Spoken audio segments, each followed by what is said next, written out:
also the fact that, we just changed the clocks and everything. So like my body still thinks right now is 9 o'clock, even though it's 10 o'clock.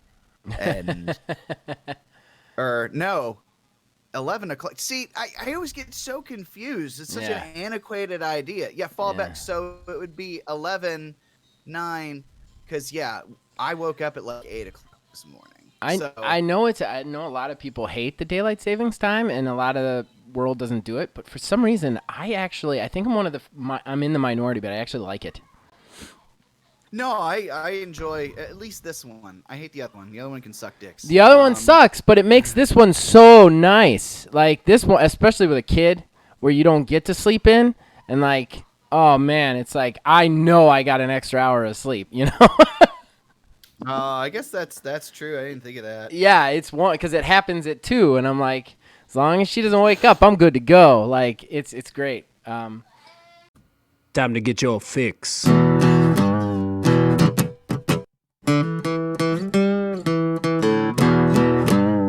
It's a horrible gaming podcast. It's not good. It's not great. Horrible gaming podcast. It's not even what you would call fair. It's really not that good.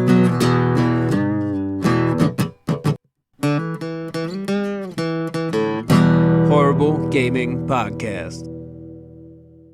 Hello, my name is Zach Rye with Old Man Gaming. With me is Neil, a.k.a. A grumpy wizard. Yeah, I'm grumpy too. Grumpy wizard. It has not been fun to be in the gaming industry, but I should say the name of the show. For whatever reason, you guys have decided to tune into another horrible gaming podcast. Just one disclaimer before we get into this. The horrible means that we're horrible at this. So you're definitely going to hear my kid's tablet in the background. The internet may or may not cut out on us. Just bear with us. We're not very good at this. And then, of course, a few credits before we get started. Mark Bell, thank you to him for all of the original graphics that you are seeing if you are watching the YouTube version. And then, of course, a big thanks to my brother, Nick Van Sliders, for doing the theme song for this show and all of our shows here at OMG. He is the man who makes the music. We thank him for that. Horrible Gaming Podcast. All right, so that brings us to the top of the show and possibly our most favorite segment, and that is fan interaction. Though we start on kind of a downer note. Gotta apologize. Phil Billy, we're so sorry. We missed one of your comments last week, and it was a really important one that you had actually, shared a link to a story about for. So I was really kind of bummed that we missed it. I do want to say the reason we missed it, I figured out, is that for some reason it would filter that comment out of my comments when I went to the page unless I sorted by newest first. And I don't know why YouTube would do that. It would only be on the internet, but at least there is a reason that we missed it. I'm sorry, buddy. But he actually did research for this one, so he was a little bit bummed that we missed it. So I'm going to read it now, even though it's 2 weeks old. And he said he just wants to point out that Catherine Jensen from Sony specifically states that you cannot opt out of the voice chat recordings here. And he posted an article from The Verge basically saying that is not, you can opt out of that. Oh. Yeah. I must have misread the article then. It happens. I mean, that changes my feelings about it. That's for sure. I mean, it definitely would make sense as well. I mean, it would be pointless to have this sort of feature that you can opt out of. So that's my bad on that part. Oh, it's yeah. I mean, it's all right. I didn't know any better either. I think that first of all, thank you, Phil Billy, for that research. We really appreciate it. We definitely don't want to give misinformation here. I think that the fact that you can opt out of it makes it even worse. That's for sure. I mean, it still bothers me to the core for some reason. Yeah, I just it all goes back to how it is implemented. I mean, again, if it is algorithmic based, which it does kind of seem like that's the more reasonable way that they would do that, because you can't just hire a bunch of people, like you had said, to just listen to some sad boys and cuss words, all day. So I mean, in that regard, I don't think that I think it's just another cost that we're paying, just like for using technology. It's one of those things that we're like, ew, that's kind of weird now, but will become commonplace. Just like how your phone uses GPS to track you where you are and everything like that. It's just kind of par for the course at this point, I think, personally. Yeah, I don't know. I think that there is a line, and I feel like you want. I know this is gonna sound real weird, but you want to invade my privacy to try and sell me carpet cleaner. I'm much more okay with that than if you're basically trying to ban my account via a robot. Like, I don't know. I don't know. It worries me. It would definitely give me pause if I was on the fence about which system I was buying this year. Yeah, I mean, when you put it like that, it's definitely different flavors of the same stew. But like, yeah, I understand the apprehension, and I think it Yeah. just comes down to a personal level at that point. Like I said, I have Google speakers throughout my house, so I'm already being listened to 24/7. I mean, when I got Yeah, this phone right. that I have now, it like tracks when you go to sleep without like telling you that it was even a thing. Mm-hmm. No lie, I like 3 days after having this phone, I plugged it in and I got a special notification. It's like, do you want us to set an alarm for this time? It's Right. when you normally get up anyways. I'm like, oh, I okay. we got two. We got two. Basically, they're like, I guess you'd call them like baby monitoring cameras, but they're not really for babies. They're just like home cameras in our house, and I put them up because my wife had to go back to work full time so that she could check in anytime she wants and feel like she's here. And we got two of them, and like it's eerie how like Stella will be like yelling about bread, and then all of a sudden my ads will be like, "Hey, do you want to buy some bread?" Like, how do you know she eats that kind of bread? That's real weird. Yeah, it's very strange. Like, they're just always listening from every device. I'm pretty sure they're listening to us right now, even though we're not even broadcasting. You know what I mean? Like, Oh, absolutely. NSA, sons of bitches. Everybody's worried about CIA. It's not CIA. They have no authority on American soil. It's the NSA you want to be scared of. But that was Conspiracy Corner for... All right, You may so... now remove your tinfoil hats. One last time, apologies to you, Phil Billy, for missing it. I don't know why it filtered it that way for me, but it did. So I will try and make sure to always hit newest first on it so that it doesn't filter out any more comments. But thank you again for your research as well. But honestly, we didn't get that many comments on our last week. We had a good view count, but only Kev Too Tall, and he only commented twice. So first he said, and this is topical on what we were just talking about, the voice review will be based off voice recognition. There will be keywords that are pre-chosen. It will be human when contested. Also, there is no free speech protection from companies, only the government. It is totally within Sony's rights to not allow you to say fluffy bunnies on their voice chat. So he's speaking directly in reference to me saying that there would be like a freedom of speech suit. He's right. There is no freedom of speech for companies. Sony can decide what you say on their voice chat, period. I don't necessarily think that's right, though.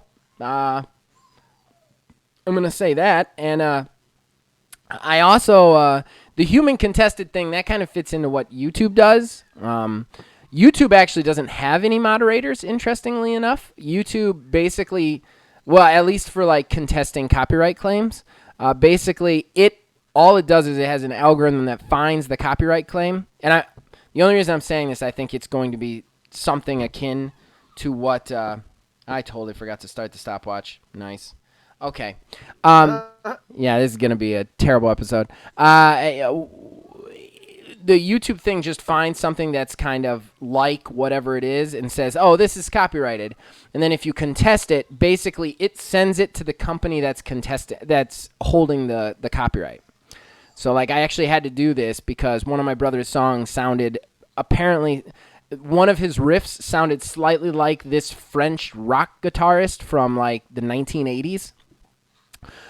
So basically I had to contest it. When you contest it, it sends it to the company that holds the copyright to then be like, hey, they're saying this isn't yours. Can you decide what it is? And they never actually got back to us, so the copyright claim got lifted. They have 30 days to respond. But I would assume that in this case, the algorithm picks out some nasty shit that you've said when it's, whatever, when it's put in. And then if you're like, hey, no, I didn't say anything terrible, then it goes to somebody who is human to actually look at it and decide whether what you said was bad or not. And in that regard, like, I'm already thinking of the things that are going to end up happening. Like, if you're playing a shooter or whatever and somebody throws out a grenade or whatever and you shout duck and it thinks that you said fuck, then you're going to get flagged and right. everything. Think of all the times you tried to talk to your phone and that phone was like, did you say blah, blah, blah, blah, blah? Like, yeah. This is a bad idea. Mean, I think this is... go ahead. Sorry, I keep interrupting. I was just going to say, granted, I don't think that this is something that, like, it's constantly being monitored. It's one of those things to where it's like, hey, this person said this and I'm not okay with it. Right. So, I mean, there's that. But, I mean, if you are playing with a bunch of randos online and they mishear you, I mean, they very well, if for some reason they're one of the gamers playing a shooter that doesn't cuss, I guess, in this scenario. But yeah, it's just one of those things. I don't know. I mean, like I said, I'm okay with it. I'm not that torn up by it, but I can see why there could be issues. Personally, I think it's real, like, it makes me nervous. It depends on how strict they are and how well they look at stuff, Right. So, like, if this is, like, a situation where, like, anything you say can be sent to them and they can, like, ban you, we're going to have problems. Like, if it's, like, if you send something and it's the worst of the worst, they'll ban you, then maybe it's not. I think it'll really depend on how strictly they enforce it and how much they keep to it, Right. So, all right. So... we also got another comment, excuse me, from Kev Tutal. Horrible Arena. Gonna go with Zach. I really like the possible variety of almost different play types, although I think Neil's pitch has significantly deeper gameplay. I think weaving the quest between NPCs based on morality would be a monumental achievement in game development. But he still voted for me. And then we switched to Discord, which we got a good amount of comments on Discord too. My kid keeps turning up her tablet. It's driving me nuts. Stella, can you turn that down? Thank you. You have to turn it all the way off. Just turn it down. Oh, my God. Bring it here. Sorry, everybody. This is kid stuff. Why don't you say hi to everybody since you're ruining the podcast? They're not going to hear you. Say it real loud. Hi, everybody. Hi, everybody. There you go. All right. Now There it is. Good. Should be good. Okay. All right. So we had some comments on Discord. Guys, love the comments on Discord and the Discord participation. First and foremost, we got Green Scar 83. You guys know him as the man who makes the music. Forza RPM gets my vote. I would buy this immediately. Also, let me know when Neil's brick and mortar stores go up. I have a bunch of 32X games to trade in. Fantastic. Yeah, that's good. Phil Billy says my vote this week goes to Forza RPM. Then we got the consummate troll, Filthy Phil. I vote for Sniffy Nose Crazy Talk. I'm assuming that's me, but I'm not sure. I'm just going to assume it's me. Either that or he really is voting for Chris Farley, which is fine. That's kind of his thing. I would be honored to be compared to Chris Farley, except for the whole, cocaine thing. Yeah, right. So I take a big win there, buddy. Take a big W. Not gonna lie, I'm a little grumpy. Not a single vote. So oh my God. Screw y'all. I'm voting for myself at least. So you're 4 points ahead. Cry me a river. Jeez. I mean, yeah, but I was really proud of mine. Damn it. Yeah. It wasn't bad. It wasn't bad. I didn't think it was bad. I don't have much hope for mine this week. Can I tell you? Sure, go for it, kiddo. Just make sure you close the fridge. I have one of the best pitches I've ever done, in my opinion. I actually had to write it down to make sure I keep it all straight. The only thing that's going to get in my way is what I'm going to pitch is, in my opinion, possibly science fiction. As far as the streamer integration goes. Because, like, what I have an idea for, I don't even know if they could do. Like, I think they could do it, but I don't know. So, like, I might get shut down with that. But I'm still going to pitch it because it would be a game that I would be, like, push all my chips in for, and I'm not even a streamer. So, all right. I think that wraps Fanteraction, though. Nice and easy one today. You want to head off to our first and terrible talking point? Absolutely. Horrible Gaming Podcast.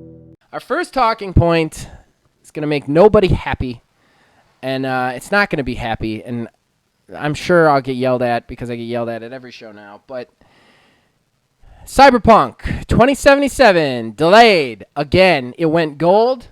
They had crunch. They delayed it again for 21 days to December 10th.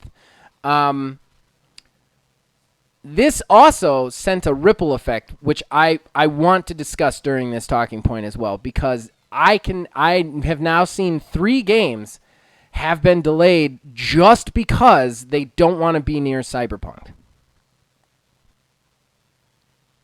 Yeah. So this is look, I have a lot of thoughts on this. I do want to push everybody to check out my terrible talk, even though I didn't share it because it was very negative and rage-filled, and I don't like to share negative and rage-filled things on Facebook, especially in an election year. But I had a lot of thoughts on this then. But yeah, Neil, why don't you start us off, and I'll just jump in. I mean, I have a lot too in regards to this, because after this information came out, the news on Cyberpunk kind of exploded, and we got an even better look behind the scenes as to, you know, what exactly has been going on and why decisions were made, and current thought processes and feelings by certain individuals within the company on where things are. So I'm just actually going to run through them. I actually had some of these saved for odds and ends, but I mean, there's way too much here for that. Go for it. I mean, so first and foremost, one of the main reasons that Cyberpunk is being delayed is because the current gen versions of the game are struggling a bit. Surprising absolutely 100% no one, given everything that we've seen. I'm sorry to interrupt, but I have a quick question about that one. Okay. Is that absolutely 100% confirmed? I know that is the strong suspicion and probably 100% true, but like, is that confirmed by CD Projekt Red? Because the last time I checked, that wasn't actually confirmed by them. So it has been alluded to by them. Right. By another statement that was also made is internally, at least, whether or not it's been confirmed by the company. It said, oh, my computer's doing something. Because I had some thoughts on that too. I just wanted to ask. Yeah. So apparently, also they are shooting for a 90+ on Metacritic. So because they just want this game to be so good, which is fine. I don't, disparage them for wanting to make sure that they have the best thing possibly available. But, right. You can there only limits, polish though. something so much for it to be noticeable. Right. I mean, in regards to the current gen versions not running well, we had pre-ordered it for the Xbox, but because we have our PlayStation 5 pre-ordered, we're going to transfer our pre-order over to PlayStation, the PlayStation 4 version, and get the PlayStation 5 version. The reason that they gave for the delay is they want to make sure that it's the best possible everything, and they're working on 9 versions of the game, which I don't understand why next-gen versions have to launch alongside current-gen versions if they're backwards compatible anyways. Right. But that's just me. And then Adam Kaczynski just can't keep his mouth shut about anything. I'm trying to find the exact quote, but they said that they feel firm in their new release date. Yeah. Not confident, but firm. which Yeah. leads everybody to believe that it very well could get delayed again. And then on top of that, he's gone out and he made a statement to Jason Schreier saying that the crunch really wasn't even that bad. It's not that bad. It's okay. It's fine. Whatever. And apparently it was that bad, because after making that statement to Jason Schreier, he had to turn around and apologize to all of the developers and everything in the company, downplaying what had happened. Again, we can go down this road as to whether or not crunch is cool, whatever, but I think that it's got to be pretty bad when you say, oh, it's not that bad, and like your whole company essentially demands an apology from you. So Right. There's just been the information that has come out in regards to this has exploded. Yeah. I mean, they said, oh, we were going to implement mandatory crunch to push this thing through for the last bit of polish, but after that we should be good. It goes gold, and then well, you know what, actually it's not really good to go. So is that mandatory crunch then expanded? And these people, again, I mean, you and I both alluded to it in our videos, like they probably expected some crunch, but how much are you expecting? Right. Nobody thought that they would be crunching all the way up to Christmas. Right. I mean, if it gets delayed again beyond holiday, I think that's going to be ridiculous too. And now that it's pushed, sorry, I just keep going. No. Go ahead. I have a lot to say, so just go ahead, get it out. And now that it's pushed too, I think the biggest thing about all of this, these developers have worked so hard for so long. And you know what? The Game Awards are coming up, and now because of this delay, it's not going to be eligible for Game Awards. I know it's not going to be eligible for ours, and it's not going to be eligible for Keeley's Fuckfest. So if Keeley has it on his show, then we're going to talk about that, because then that is some serious, like, we already thought it was underhanded that Death Stranding was on there last year. If it gets in there, then it's very clearly just Keeley doing whatever the hell he wants. Yeah. So I mean, that's if I keep going, I'm just gonna keep going. I have a lot of stuff to add to it. I have a lot of stuff to add. First of all, just because it was the last thing you said, I want to hone in on something about the crunch that really bothers me the most, and it was something you said a while ago, and I don't actually think you honed in on it on the crunch video. It was something you said on a podcast, and it really resonated with me, because I am a firm. I don't think anybody in the world should work crunch, but we just don't live in a society where that's possible. Not possible, but it just doesn't happen. Every company, every business has crunch. You're a restaurant worker, Mother's Day is going to be crunch for you. You know what I mean? Oh, absolutely. Like every industry, every business has crunch. Here's the thing, though. Here's the thing. Mother's Day is something you can expect. You know it's going to be bad. You know it's going to be your crunch, right? When I used to work in a cold warehouse, every year, right around Thanksgiving, we would do these turkeys, these honeysuckle turkeys. And I knew that I was going to be working 60, 70-hour weeks, though, when we were doing it, because we had so much more inventory. But I knew it was coming, And that was something that you said a while ago that I really resonated with me. These people thought crunch was going to be in April 16th. Right. Now they've had crunch, and you better believe they're going to need crunch again to do this on the back end. They did crunch, and they couldn't even get it out on the right time. Something I want to point out too. This is actually something because I was talking to Phil Billy about this quite a bit after my terrible talk. He called just a BS.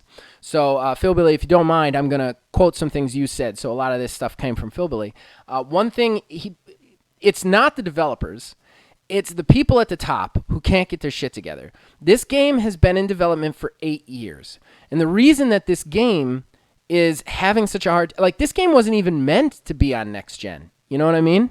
And now they're having a hard time putting it on the current gen. How does that happen? And it's because they can't get their stuff together for so long that, now we're in this position where the world moves on without them, and they're having a hard time keeping up. And that kind of just made sense to me. I feel like they took too long to make this game, and now they have to keep adapting it to try and make it work. And I think that's a problem for them. Like, if they had just said in the first place, we're going to make it next gen, nobody would have been upset. Like, everybody would have been happy. But when they first started making this, there wasn't a next gen. You know, just to briefly interject to your Sure. point as well, I mean, I alluded to this in my terrible talk when I mentioned it.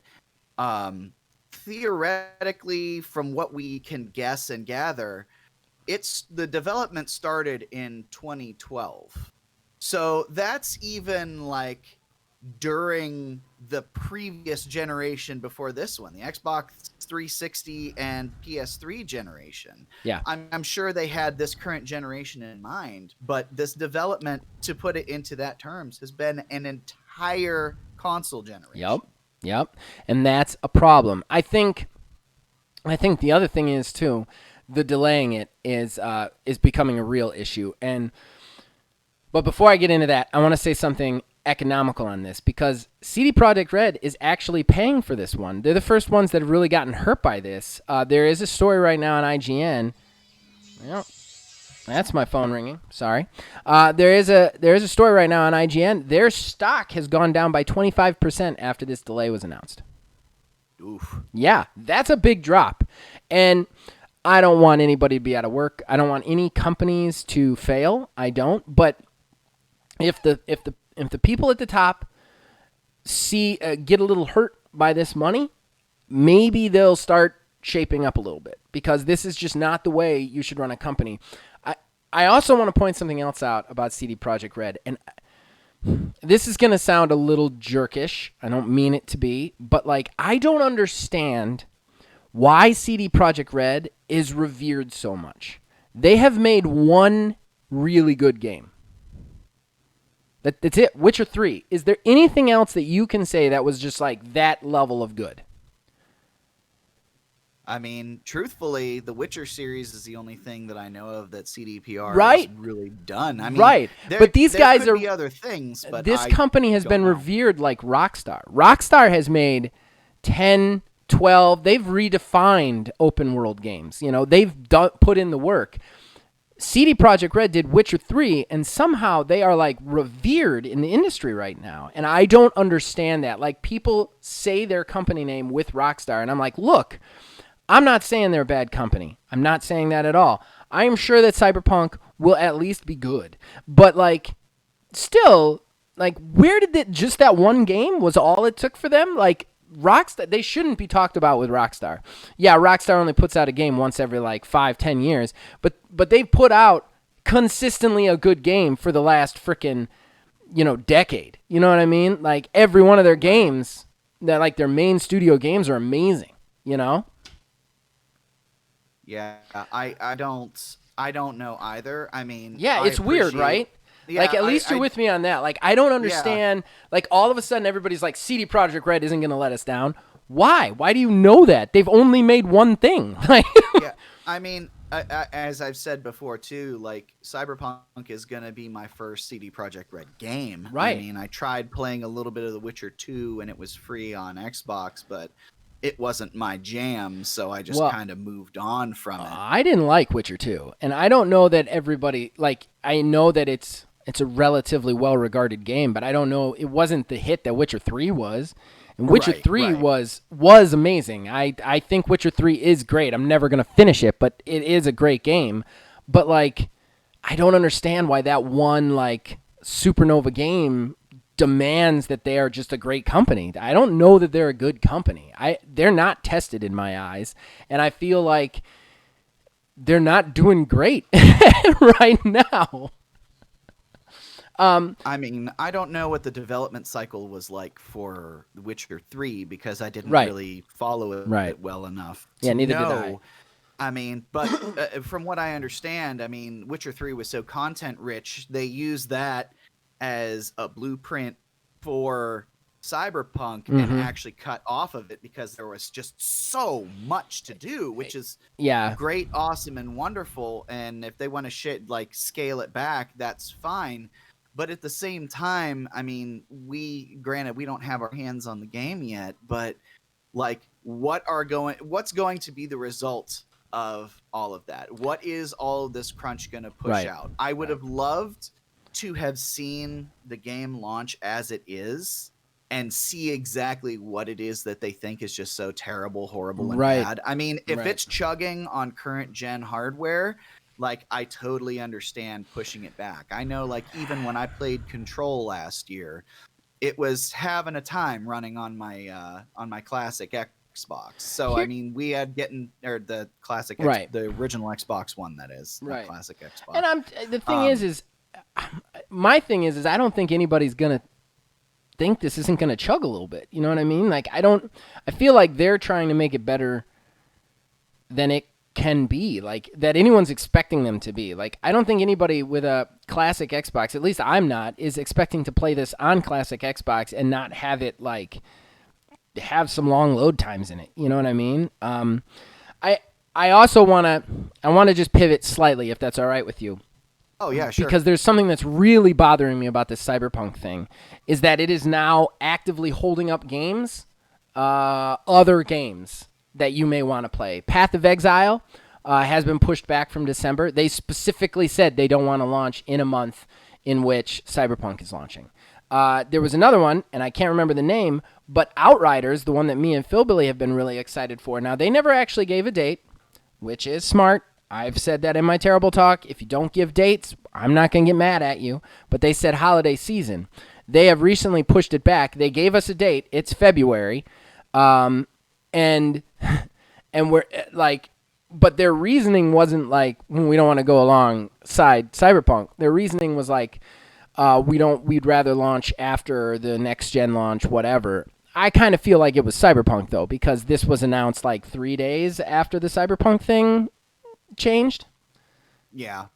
And then there's one other game, I think it's like a turn-based strategy thing like Path of Exile that also got pushed out of December. So, like, it is actively pushing our games back. And what are they going to do if this gets delayed again? Like, is this thing going to shut down our games for the next 3 months? I mean, in a year of delays as it is already, I mean, I wouldn't honestly be surprised. But I mean, I don't think while I don't agree with, you know, the confidence level that you have in your game, like saying like, oh, well, Cyberpunk is coming out, I want to be like, I don't want to be around that. We saw the same thing with Red Dead 2. Right. I can't remember exactly what games it was, but they all pushed around because they didn't want to compete with Red Dead. But Red Dead delayed Oh. once. Yeah, but I mean, there were other games that Right. got pushed around No, you're because right. of it. That's the point that I'm focused on. Yeah, It's I like, hear what you're saying. Yeah. it's like, what does that say about the confidence that you have in your own game? I mean, Right. granted, at this point, Cyberpunk is just such a juggernaut, and it's not even out yet. Mhm. But I mean, to kind of cycle back to the original point, not to get us back on the original point, but like, again, the expectation every time you delay this game and say, oh, it's going to be so good, just wait, like that hype builds more and more Yep. and more. And now there are people who are like essentially frothing for this game. If these improvements that they're making aren't that noticeable, or it's just like, oh, it looks prettier and that's about it, I think it's going to backfire, and it's going to backfire really hard. I mean, it's I'm already not started saying- with the stock I mean, prices. yeah. I mean, yeah, but I'm talking about like on a game level. I mean, Yeah. you got people so ready. They're expecting to like see each and every individual hair, you know, programmed on somebody's head and stuff like that, probably. Right. Like, the expectations just build more and more and more. And then there's going to get to be a point that you cannot stop that hype train no matter what you do. And people have this unrealistic expectation in their head as to what the end result is going to be. And I think that we're going to see that. I don't think by any means that Yeah. Cyberpunk is going to be a bad game. I mean, we've pretty much deduced at this point that it can't be bad at this point. Well, but now, I don't know if I'll say that. But I mean, I see what you're saying. I do think, yeah, it'll be playable. It'll definitely be playable. Even if people have issues with like tiny things that they would have brought up in other games, I think that they'll be overlooked because people just want this game so hard. I think to your point, they are in a very rough situation because Witcher 3 was great, classic, but no one was like, there wasn't that much hype around it when it came out. Like everybody was like, "Oh, cool, Witcher 3." And then it was like, "Oh, this is a 10 out of 10. This is amazing." This game has had so much hype around it at this point that I don't know that it can possibly live up to what people think it's going to be. So, I don't know. We've talked about this for 20 minutes, though. We definitely got to move on. Okay. All right. Horrible Gaming Podcast. All right, so that brings us to our second talking point, and this is a really interesting, cool talking point that I'm very excited to talk about. It has been announced that Control is coming to Switch, along with the newest Hitman game. How are they doing this? Well, guess what? It's like xCloud, it's like Stadia, it's streaming. They're doing it with streaming.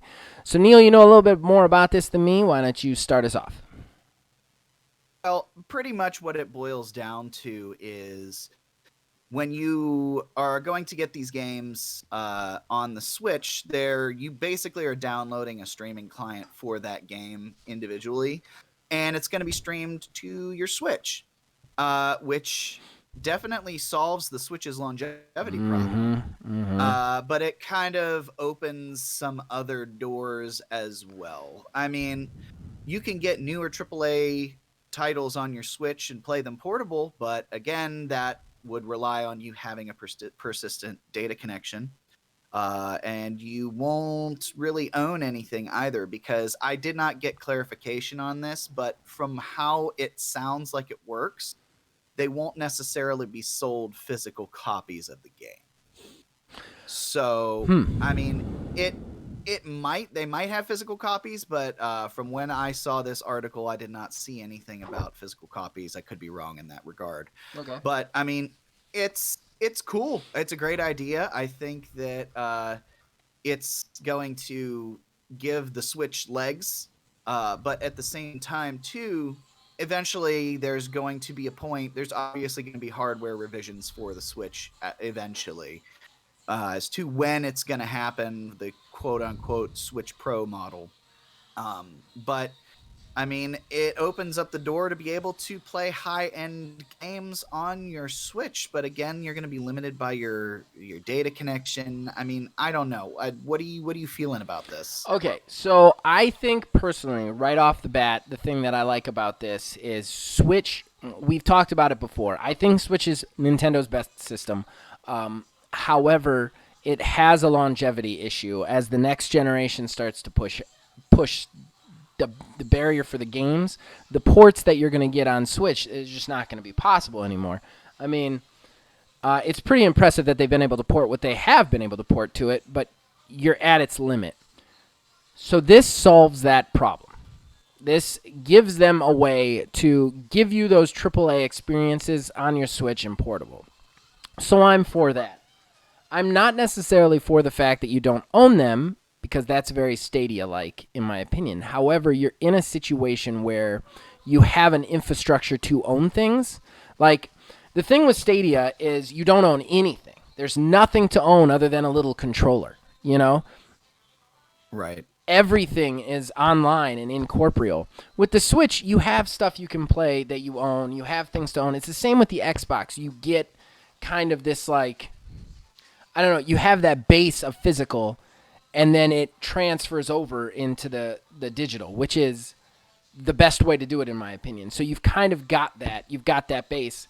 This is a way to solve that longevity.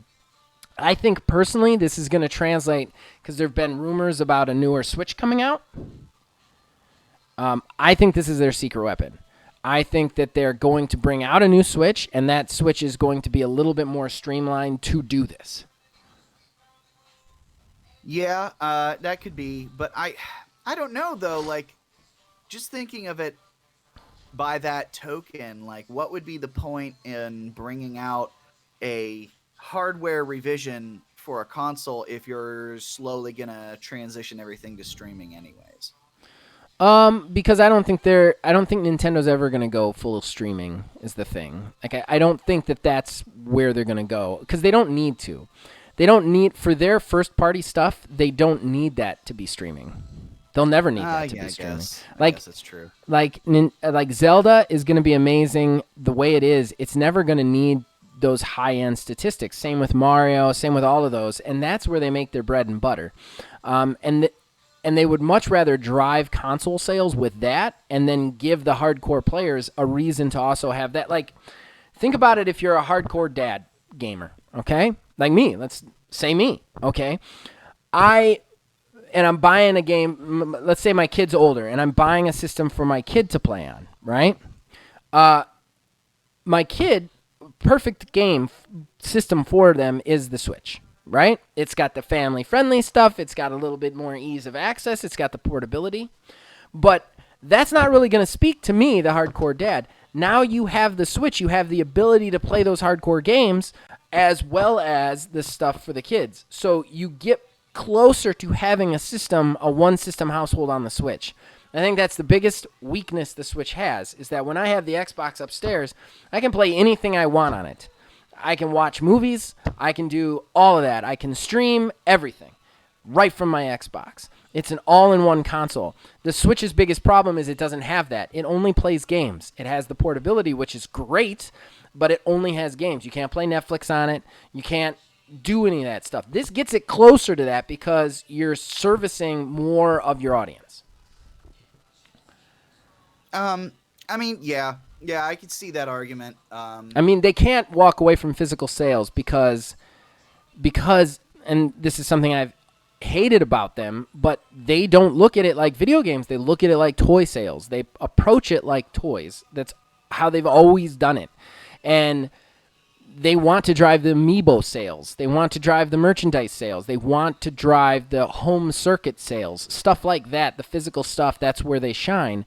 But giving us a better reason to also own it only keeps them in our ecosystem. So I think you get a console that's a little bit better when they upgrade it, but they also put in some stuff to streamline that streaming service so that because they've already got the kids. They've already got the family audience. They don't need that. They need to hit the other market, and that's the hardcore people who don't want to play Mario Sunshine all day, every day, you know? Yeah. I don't know. That's just my theory. Yeah, I mean, that's pretty... I can see that working out. I think all in all, it's good for Switch because it allows them to be a little bit more competitive than they have been. Yeah, definitely. I don't know. Yeah, I don't know really what else to really say. Yeah, about we can it, move on. It was a good topic. It was just a nice, quick topic. It's a nice, quick topic for once. I mean, you're going to blow that all out of the water with odds and ends. Oh, we always do. We always do. My Horrible Arena pitch is like 10 minutes by itself, so it's going to be a long one. All right. Horrible Gaming Podcast. All right, so that brings us to odds and ends. This is a part of the show where we like to cover the little things that we do, like small subjects that are not big enough for talking points. I only really have the one, and that is Mario 3D All-Stars is getting a camera inversion. Thank you, God, because anybody who's played that, if you move a camera in it, you have to do it inverted. Like, you can't do it the normal way. And it is real frustrating, especially in Mario Sunshine, which, fuck that game. I cannot play that game. I've tried so hard to play that game. I can't play that game. And part of it is because up is down and down is up when you're aiming the water sprayer. It is a nightmare. I cannot get used to it. So supposedly they're going to give a free update soon that allows you to invert the camera controls. Yeah, I mean, I never had a huge problem with it because I played Mario Sunshine. I still have my disc downstairs. So like I'm used to it when I'm playing that game, so it's not the end of the world for me, but I definitely understand the frustration with it. Yeah, yeah. All right, so you go. All right, so I just have a swath of things. Halo Infinite continues to have a pretty rough time as the game's director, Chris Lee, has quit the project. Yay! The director. Oh yeah, for Halo. I forgot to mark this Yeah, one down. I was gonna mark it down. yeah, he's still with the company, but he's just moving on from the project. So who knows? We still have no idea on when that's gonna come, whatever. Furthermore, and speaking of directors quitting, I did not get the name of this director, but the creative director for Rare's Everwild has also quit. Ooh, I did not hear that one. So there's that. So again, we don't know. Again, we've had two nebulous trailers that tell us absolutely nothing about the game. So who knows what that could be, you know? Everwild's got a long walk to get me excited about it. Like the idea of it is interesting, but I just refuse to get excited about games that are just very clearly like you hired some company to do some cinematics for you. Like that's very clearly Right. what Everwild is. I don't even know that this game is in really production at this point. Like I'm not going to believe in it until I see more. As far as Halo though, I think that project's real trouble. In real trouble. Yeah, from the showing that they had, and saying that we supposedly were going to be getting it this year, and the amount of work that they still haven't even given us a window of when it's going to be out, other than 2021. Yeah. So I don't think. What did they think was going to happen? Did they think that it was actually up to par from what they showed? I mean, I don't know. I mean, if they're treating it as a live service, I guess that's par for the course. But Yeah, I don't know. I think that trailer was real rough, and now you've gone through two creative directors. Like I think you're in trouble at this point. We don't actually have a release date anymore. And what's funny is you look at the ad campaigns for the Xbox Series X, like they're all like very Master Chief focused. oh yeah, And it's like, Oh, yeah. man, that ain't coming out anytime soon, guys.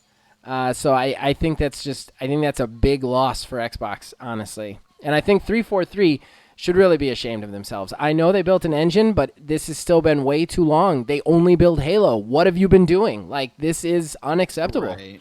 Like, they need to be held to task. I don't know what they're doing, and this is another one of those, like, what are you guys doing? Like, seriously. I'm not talking about crunch. I'm saying, what have you been doing for 5 years? Because an engine doesn't require you to be this far off, you know? Yeah. In other delay yet not exactly surprising sort of things news, Far Cry 6 got delayed beyond April 2021. Can I have Dirk? just a moment real quick? Oh yeah, go I ahead. told everybody. I said it right off the bat when we did the Ubisoft Forward. I said that's going to get delayed. Period. Okay. Yeah, I don't know. I feel good now. Anytime that we see an initial release date, It's- the last one that I can think of that happened that they announced the release date for was Fallout 4. Right. It was a surprise announcement, And they it actually came released out, and it was ready to go. I don't want to get too far into this because I could rant about this at least for 12 minutes. Check out my terrible talk. But this is part of the hype train bullshit that companies do. They wanted to say a date on their Ubisoft Forward, and they didn't have a date. Like it's the same thing as like giving Keanu Reeves to say something on stage at E3 and then 2 months later taking it back. They're doing this to generate funds for their company, and it's wrong. They should not be giving dates until they have a date. Like they just shouldn't. And Ubisoft, the whole COVID thing too bugs me too because COVID's been terrible. I'm not saying it hasn't, but at this point, you cannot use that excuse anymore. You've used that excuse on 3 different games. You can't keep using that. You either have to adapt to the situation that the world is in, or or not, but you can't keep blaming the pandemic because you've had plenty of time to get your S together. You know what I mean? Yeah. All right, continue. Yeah. So Activision made stupid money this fiscal quarter. I believe it was quarter three. Activision made 1.95 billion, up from 1.28 billion same quarter last year. What's really notable about this, though, which is kind of really skeezy, they plan on hiring an additional 2,000 people as a result. But last time they posted this crazy record revenue, I believe it was in 2018, 2019, they laid off 800 people to kind of check their unmitigated growth as a company. So did they not learn anything? Or, Well, I mean, I don't know. If I was those 800 people that got laid off in the first place, I would have all raged, because this is just disrespectful for them. I'd be really worried if I was the 2,000 or whatever that were getting Right. hired. You know, like Yeah. like how are you gonna like? I don't know. The companies are run so terribly by the upper managements of these. Like they're just I don't know. Keep going. Yeah. So as I'd mentioned last week, they're making custom PlayStation 5 faceplates, or at least they were. So a couple days after we had mentioned that on the podcast here, they actually had to change the website name to comply with Sony's demands. And a couple days after that, they actually were threatened by Sony with basically essentially, stop doing what you're doing or we're going to sue you. And the company has now had to refund everybody their money for pre-orders for faceplates and stop making everything. So either A, Sony plans on making their own official faceplates that you can swap out on the console, and they didn't want anybody eating into their market share. Or B, it's just Sony being dickbags. Could be either one. Column A, column B. Yeah, I mean, I don't understand. It's not going to stop people from taking them off and spray painting themselves, Right, or like taking right. them to somebody who's got a paint gun, and just doing it themselves. So, I mean, I'm really hoping they're going to have their own faceplates that they can swap out, but who knows? This is the kind of stupid behavior that companies just think of that are very adequated. Like, if you let these people sell those faceplates, you would get more sales of your system. Like, I don't understand how you don't understand that as a company. And there's just so many of them out there that are very, like just backwards minded about, like, what good exposure is and what bad is. Not only that, you put yourself through this bad PR just to stop people from giving them a more of a way for you to customize their system. Like it doesn't make sense to me. It's very old world game system-y, and I think that's a big problem with Sony right now. Oh yeah. So continuing on, because I still have a couple more. Yeah, you're fine. I'm trying not to take too long on my responses. Oh no, you're good. So Retro Studios is investing $500 million in a new studio, and moving into that new studio to push the development of Metroid Prime 4 along. Oh. That I'm at a loss for that, because I mean, this game got announced, what was it, 4 years ago? They've had to totally scrap it. They just put on like new they posted a couple months back for project leads and stuff like that. So I mean, I don't know what this $500 million is going to do for Retro. I mean, I hope that it means that Metroid Prime 4 is a real thing, but I still don't expect this game for 2 more years. We've not seen anything at all but a logo. Right. Yeah, so, this game, yeah. Anybody wanting a Metroid Prime anytime soon, just chill out, because it ain't happening. And you know what? If they just ported the trilogy to the Switch, that would satiate so many people for so long. The Metroid community, myself included, We want primes and we want classics. Granted, the classic sort of version, the Metroid 2 remake, wasn't like crazy well received. Well, it didn't sell. Let's put it that way. I loved it. I thought it was great. I love all the. I even enjoyed Metroid Other M. And everybody hated that one. So I'm dying for anything. Right, right. I think most of the Metroid community is dying for anything, honestly, because, I mean, this isn't even just Metroid Prime. It's Metroid as a whole does not have a game right now. It is a dead franchise currently. Basically, yeah. Yeah, and that's a bummer. That's a bummer for anybody who loves Metroid. So going back to Sony and everything, the PS5, the DualSense controller has been shown off a bit. It's got some really interesting, features and everything like that. But what's really weird, it is actually compatible with the Nintendo Switch. There's a video posted to Twitter. It can be connected. I think it's because it's a Bluetooth wireless controller. So it can be connected to the Nintendo Switch. Also, in regards to its compatibility, IGN actually just broke this morning.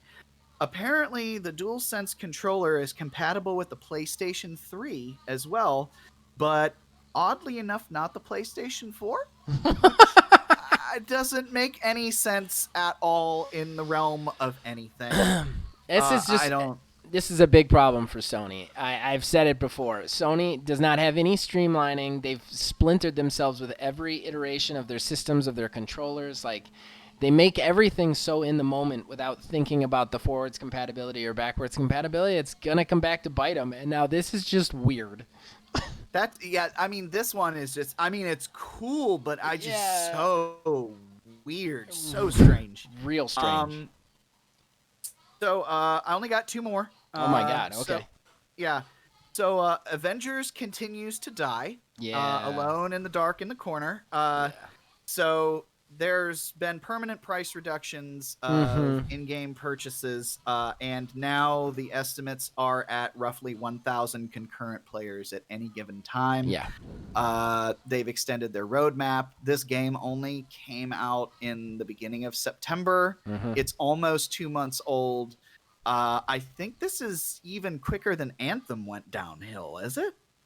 Yeah, I would say yes, because Anthem was really trying for a while to keep up, and they just didn't. Whereas I almost feel like this was like like they've just been letting it die in a corner, and I'm kind of bummed about it because I've said I'm very happy with a lot of things that game brought to the table. It was like they half-assed everything instead of like picking what they were and sticking with it, But it's a real bummer because I enjoyed that game. I would love to play that with other people, but their system is just so shitty. And playing with other people is not a fun experience. And for a games as service, that has to be your first. I mean, at least Anthem, you had a fun experience when you played with other people.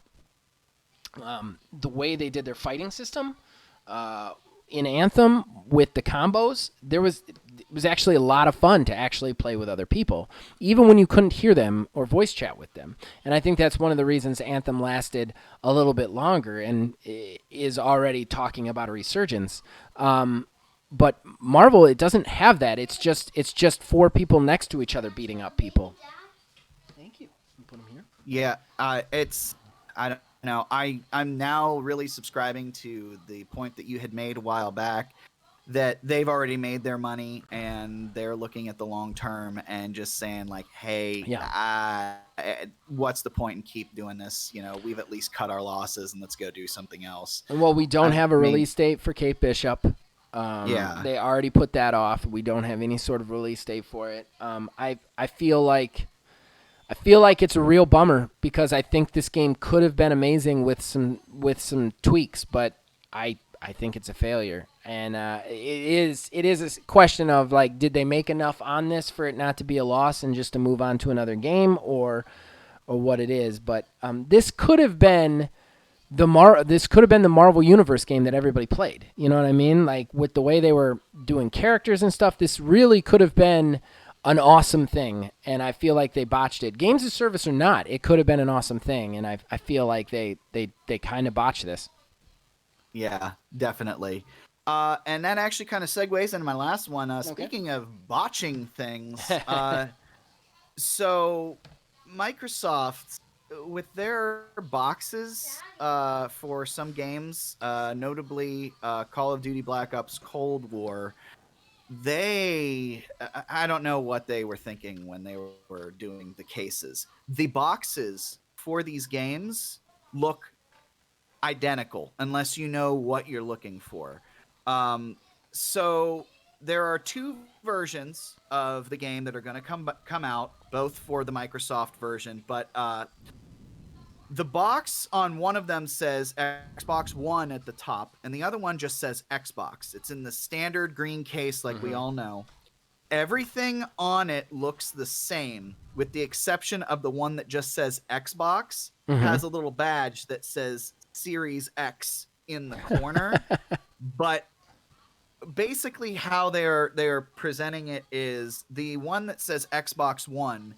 They have a tag on there that says Xbox One and Xbox Series X, because you can play it via backwards compatibility, but not get the visual next-gen enhancements. But if you get the other version, it will play on your Xbox One and your Xbox Series X, but will get the visual enhancements.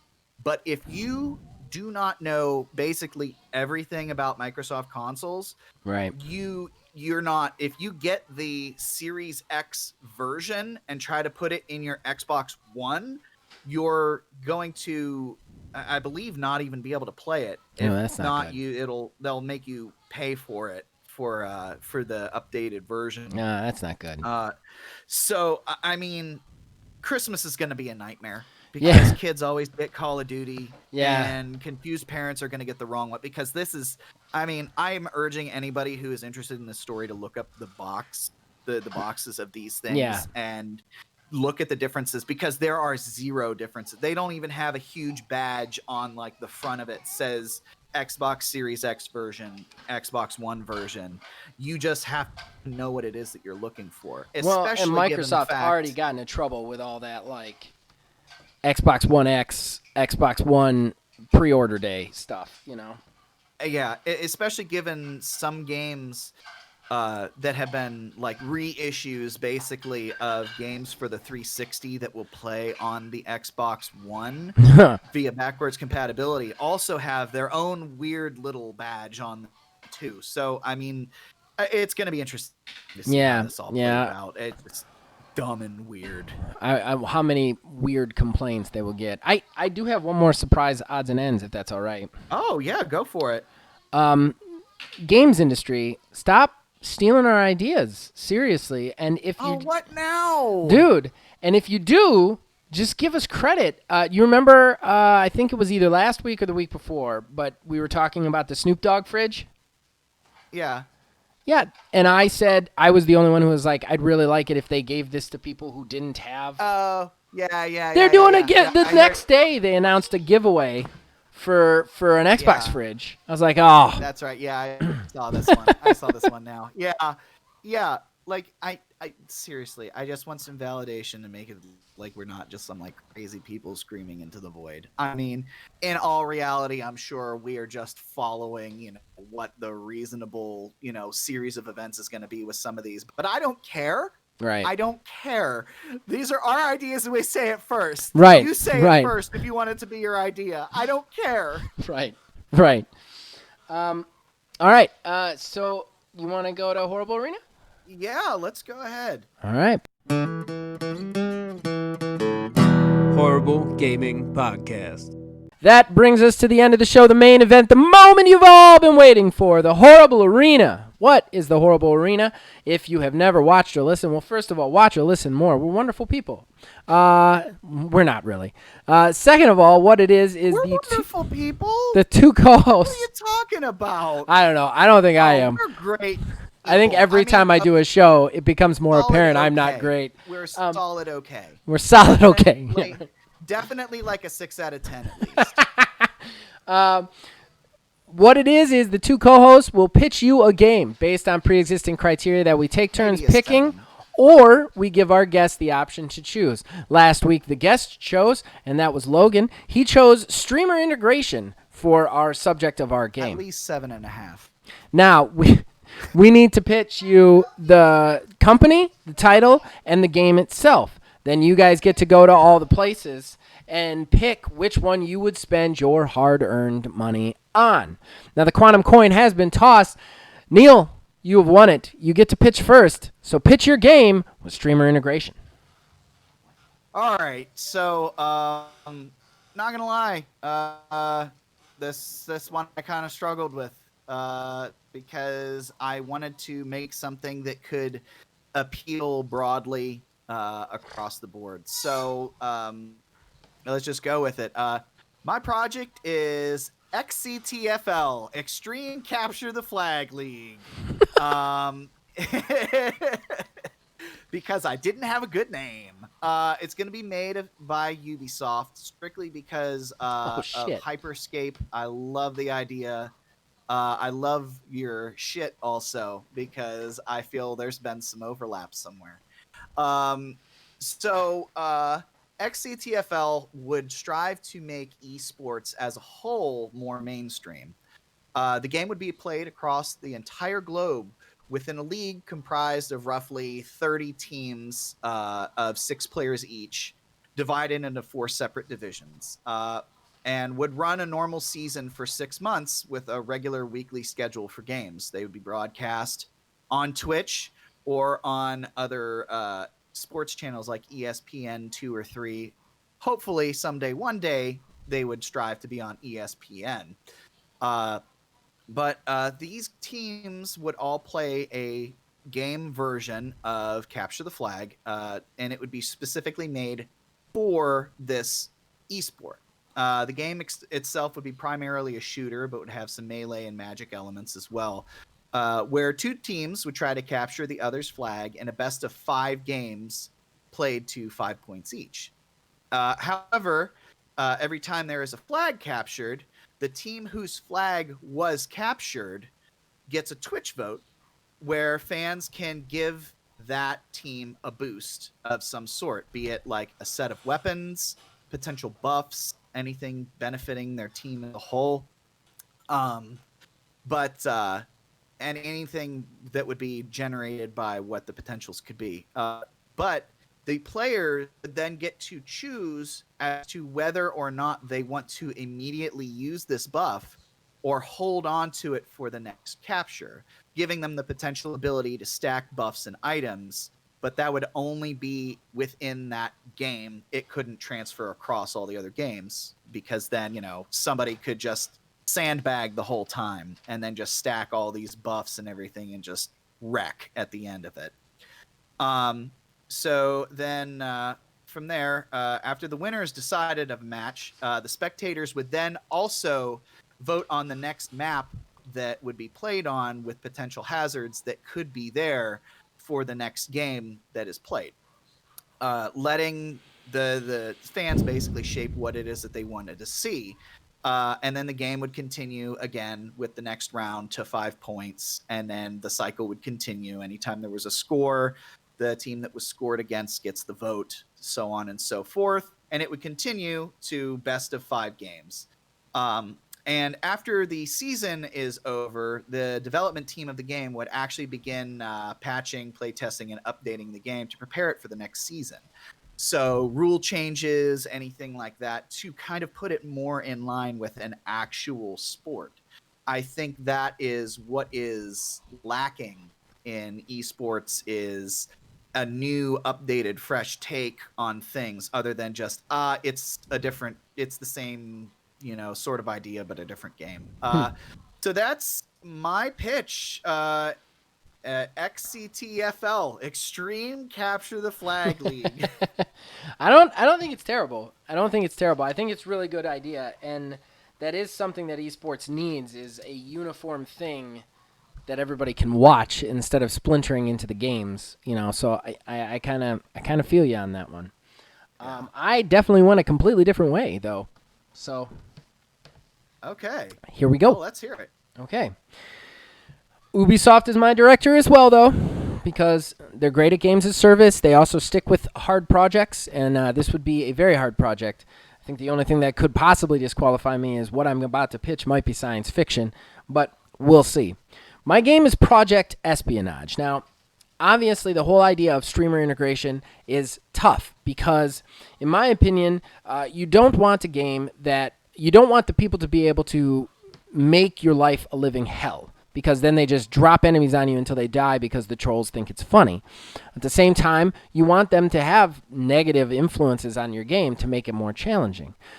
Also, we learned something from Hyperspace in the fact that if you make a game just about streamer integration, normal people don't want to play it. So you have that problem. Like, how do you make this game broad range and streamer integration? And I really started to think about the other thing that games as service as a whole needs a little bit more of, and that is good storytelling. How do we tell a good story with streamer integration as a games as service? So, Project Espionage. Here we go. I'm going to try and keep this straight. I actually wrote a bunch of stuff down on this one for the first time ever. So here we go. All right. So you as the player would take up the mantle of spies. They're procedurally generated spies. You get to buy an operator every so many points that you get for doing the missions in-game.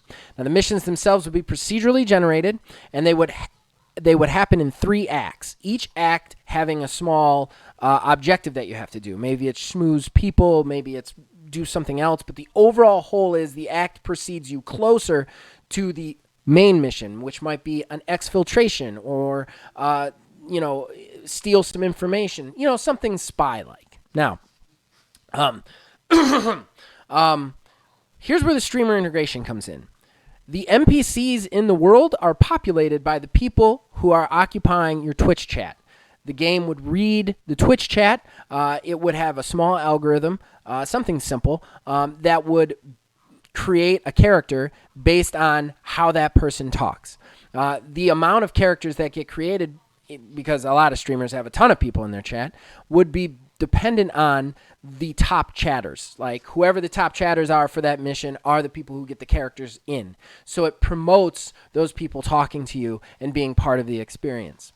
But that's not where we're going to end. At the end of each act, there is a twist that is also procedurally generated. Maybe a big enemy in the next room. Maybe the thing that you're trying to get is actually the bad guy. Some sort of cool spy espionage twist for the main character to have to try and figure out. That gets voted on by the streamers.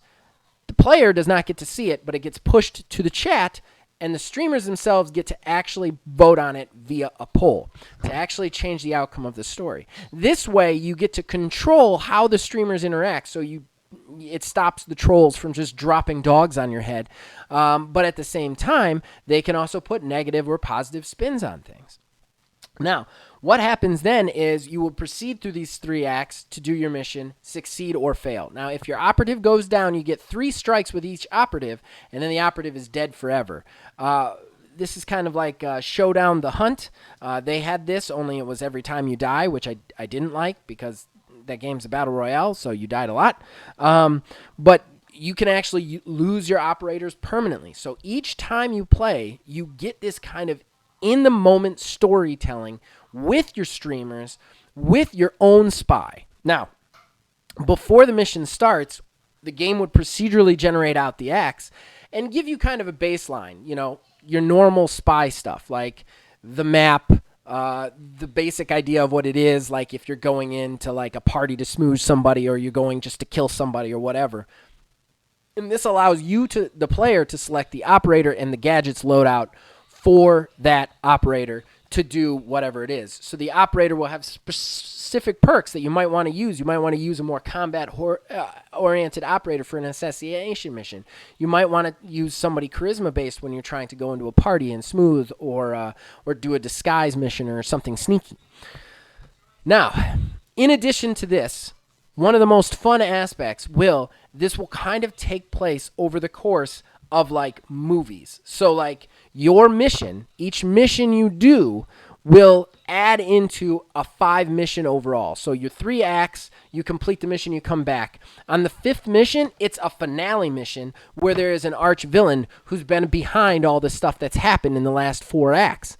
That arch villain is played and generated by your most influential streamer, period. So this gives even more reason for these people to respond to polls, to vote, to talk to you, to give you that feedback that you want. Because then they get to see themselves trying to kill you in the end, and that's just cool as heck. So that's my game, Project Espionage. You have Project Espionage versus Project XCTFL. Let me know what you guys think. Let me know where you guys want to would spend your hard-earned money. I did forget one part of my pitch, which is really irritating. Sorry, Neil. I'm just going to back up real quick. You're good. Sorry. I knew I'd miss one. I wrote it all down. I still missed one. The thing that makes this game cool, though, is you can play it without ever getting on stream because of all the procedural generation and operators. You could still just procedurally generate out characters, and if you're not on stream, it procedurally generates out characters based on your friends list, like Drivatars from Forza Horizon. So there's always something fun about this game, even if you're not streaming it. So, all right, back to the end. There's your games, guys. Horrible Arena. You guys get to pick which one you'd spend your hard-earned money on in all the places that we are about to tell you. But before that, Neil, you have had one for 2 weeks. What's our next one going to be? Yes.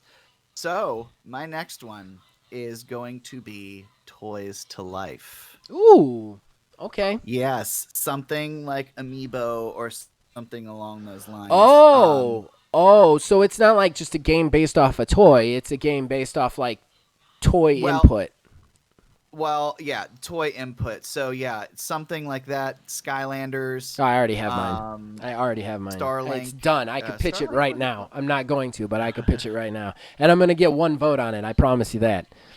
Oh, okay. Well, but yeah, that's Toys the to one Life. that's been swimming around. Toys to Life. Got it.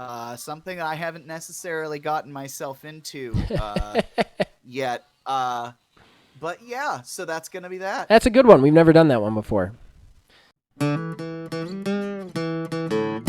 Horrible Gaming Podcast. All right, so that brings us to the end of the show and the shameless promotion that brings. Neil, you got anything specific you want to promote this week? Well, you know what? I promise this is going to be the last time that I talk about it because I bring it up every single week. But the reason why I really want to bring it up is my video, my last terrible talk, got over 100 views. It broke. It's at 102 broke 100 right now. Yep. It broke 100. I thank you all so much. I really appreciate it. Sometimes I think about stuff like that, and it's just like objectively thinking about looking at 100 people and saying, hey, they all watched this thing that I did. Yep. I mean, that's phenomenal. It's so encouraging. I thank you all so much for that. And from this point henceforth, I will not bring it up ever again. I promise. You're welcome to bring it up. I feel you're like always the most feel proud like of the fucking first 100. video that breaks 100. I remember my first video broke 100 was Dauntless Review, the one that started it all, and that was warms the cockles of your heart, sir. I understand. Yes. And I mean, it's just encouraging and has inspired me. I already know what I'm doing for my next one, and it's going to be even more editing and ridiculous if I can pull it off. So I'm excited to see it, although it makes my terrible talks look like shit. But yeah. No lie, I kind of feel bad. No, it's okay. Especially given your most recent terrible talk, which was nice, which was great, by the way. I agreed with a lot of your points. But I felt bad that you had to include the disclaimer, hey, this thing looks like a pile of dog shit compared to Neil's, and I'm sorry, but here you go. It's a quantity versus quality thing. Like the only thing you edit for the channel is your terrible talks, whereas I edit and produce every show that comes out on the channel. So I think it's got to be like the way it is. Like you could spend a lot of time on your terrible talk, whereas I can't. I don't have the time, you know? But other than that, we keep rolling with Halo Infinite Road. Thursday, the next episode's going to be coming out of that. So keep an eye out for that. And then I'm just going to loft it back over to you. All right. Well, we're going to try and get an OMFD up this week. Oh, yeah. I forgot about that. Yeah. I haven't giving you guys any questions, so it's gonna be like last minute again. But yeah, we're gonna try and get an OMFD up this week just to tell you guys everything that we're doing on the channel. A couple of things I want you to look out specifically for. That would be Deep Rock Galactic is coming to Games Pass. That's the games as service, procedurally generated kind of looter miner shooter thing where you're three dwarves and you have to like mine an asteroid that's procedurally generated while fighting off monsters. Me, Phil, Billy, and Filthy Phil have been waiting for this game to come for Games Pass for, I think, forever. So we are actually going to record about 2 hours of it together, and I'm going to cut it up into 4 episodes. So I'm very excited about that. So keep on the lookout for that. Other than that, I love Halo Infinite Road. It's so much fun to just play that game. Those episodes are so funny, in my opinion. And then, of course, I got to do it one last time because the last one went up yesterday. If you're listening to this 2 days ago, if you're watching this, OMGW, OMG Wrestling, we posted our finale, the part 3 of Immortality. The final episode is up. Please go see it. The character that is not quite based off Neil is in the main event too. So it's very exciting. So go check that out. I worked really, really hard on it. Other than that, you guys can check us out on Facebook at OhManGamingDH, on Twitter at OhManGaming9. You can join our Discord. The link will be in the description below. You can influence this and all of our shows from there. Please click like, subscribe, and turn the notification on if you want to hear from us more. And as usual, you guys keep watching and listening. We will keep making them. We'll see you guys next week. My cat's just rolling around on my feet, being cute as fuck. Always your fucking pets, man. Always your pets. Hey, this bitch is cute as fuck. This bitch is cute as fuck. That's great.